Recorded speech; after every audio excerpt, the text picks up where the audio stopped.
ये दामाद भी न पता नहीं कहाँ मर गया। 2 घंटे हो गए, परवाह ही नहीं कि घर में कौन आ रहा कौन जा रहा। आने दो मेरी बेटी नैना को, सब बताता हूँ। मेरी बिटिया बेचारी दिन रात काम करे, ये दामाद का बच्चा मेरी बिटिया के जाने के बाद गुलछर्रे उड़ाने निकल जाता है। खुद तो बिगड़ा हुआ ही है, लड़कों को भी बिगाड़ रखा है। आने दो मेरी बिटिया नैना को, 2-4 डंडे न लगवाए इस कलमुए को तो मेरा भी नाम मुन्ना नहीं। आ गए महाराज, कहाँ गए थे? मैं पिछले 2 घंटे से भूखा प्यासा बैठा हूँ। पर तुमको क्या, तुमको तो बस मेरी बिटिया की कमाई पर गुलछर्रे उड़ाने से मतलब है। फैशन तो देखो महाराज की।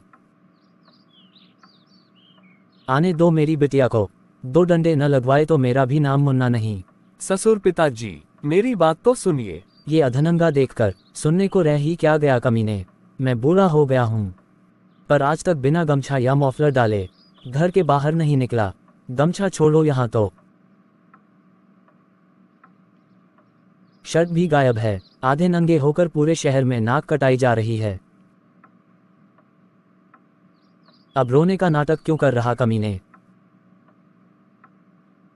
ससुर पिताजी, मैं पूरे कपड़े ही पहन कर गया था, पर वो। हाँ, अब तो यही कहोगे कि तुम्हारा चीर हरण हो गया। रंगे हाथ पकड़े जाने पर हर आदमी यही कहता है। नहीं ससुर पिताजी, मैं सच कह रहा हूँ। सच नहीं घंटा कह रहे हो।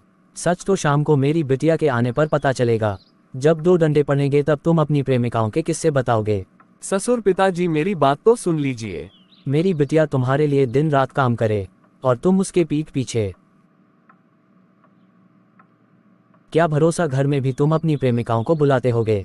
वही कहूँ कि हमारा इतना बड़ा घर छोड़कर इस 3 कमरों के फ्लैट में क्यों रहने लगे। आज़ादी नहीं मिलती वहाँ। ये अधनगे होकर घूमना कहाँ मिलता कमीने को। वो कौन सा मनहूस दिन था जिस दिन मेरी बिटिया तुम्हारे घर बारात लेकर गई थी। पता नहीं तुम्हारे मनहूस चेहरे में क्या देखा। तुम्हारा बाप भी ऐसा होगा, आधा नंगा होकर पता नहीं कहाँ कहाँ घूमता होगा। आने दो मेरी बिटिया को, 2 डंडे लगवाऊंगा,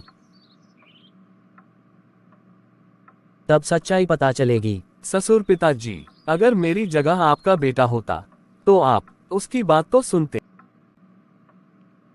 कमीने, मेरे बेटे से तो तू अपनी बराबरी कर भी मत। मैंने अपने बेटे को ऐसे संस्कार नहीं दिए कि ससुर के सामने अधनंगा होकर अपनी जबान चलाए।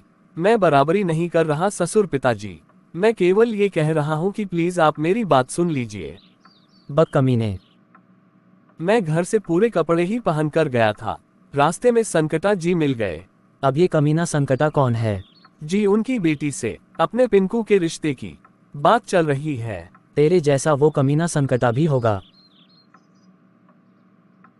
और जैसा वो होगा वैसी ही कमीनी उसकी बेटी भी होगी। ये रिश्ता तूने ही तय किया होगा कमीने। नहीं ससुर पिताजी, संकटा जी इनकी बिजनेस पार्टनर मीनू जी के हस्बैंड हैं। ये रिश्ता इन्होंने ने ही तय किया है। चलो फिर ठीक, नैना को पहले मुझसे बताना चाहिए था। वो सब छोड़, ये बता कमीने तू अधनंगा कैसे हुआ? जी, वो संकटा जी के जाने के बाद वो मोना आ गई, मुझसे बदतमीजी करने लगी। जब मैंने पुलिस में शिकायत करने को कहा तो उसने कोई जादू किया जिससे मेरे कपड़े गायब हो गए। कमीने, झूठ बोलने की भी हद होती है।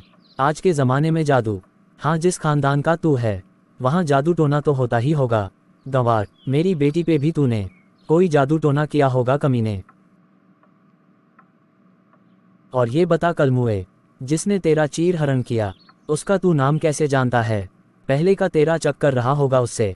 ससुर पिताजी, वो इनकी दोस्त थी पहले, इसलिए उसको जानता था। मेरी बिटिया की ऐसी दोस्त? चलो उसकी दोस्त थी तो तुझे क्या पड़ी थी कमीने, जो तू उसके मुंह लगकर मेरी बिटिया की नाक कटवा कर चला आया?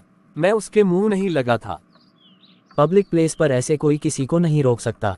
औरतें नहीं थी क्या? तू एक आवाज देता, शरीफ औरतों की भीड़ लग जाती। पर तुझे क्या, तुझे तो मजा आ रहा होगा चीर हरण करवाते। और एक बात और, आदमी का चाल चलन देखकर ही औरतें छेड़ती हैं। मुझे देखो, मुझे तो आज तक किसी ने नहीं छेड़ा। आदमी एक खुली तिजोरी की तरह होता है, बस मौका चाहिए, और तूने उसे मौका दे दिया होगा। आओ करो मेरा चीर हरण। ससुर पिताजी, ऐसा कुछ नहीं है। मोना बहुत बदतमीज है। उसने मुझे ही नहीं, आपके दोनों नातियों को भी छेड़ा था। हाँ, उन दोनों को भी तो तेरे जैसे अधनंगे होकर घूमने की आदत है। खून ही ऐसा है। तूने अपने बाप से जो सीखा वही अपने दोनों बेटों को सिखाया। मैंने देखा है पिंकू को बनियान पहनकर अपने दोनों खुले हाथ दिखाते हुए जा रहा था। आने दो मेरी बिटिया को, सब बताऊंगा कि तेरे जाने के बाद बाप और बेटे कैसे कपड़े पहनकर और कहाँ कहाँ घूमते फिरते हैं। ससुर पिताजी, आप पूरी बात तो सुनिए। मैं मुन्ना, मुझे अब कुछ नहीं सुनना।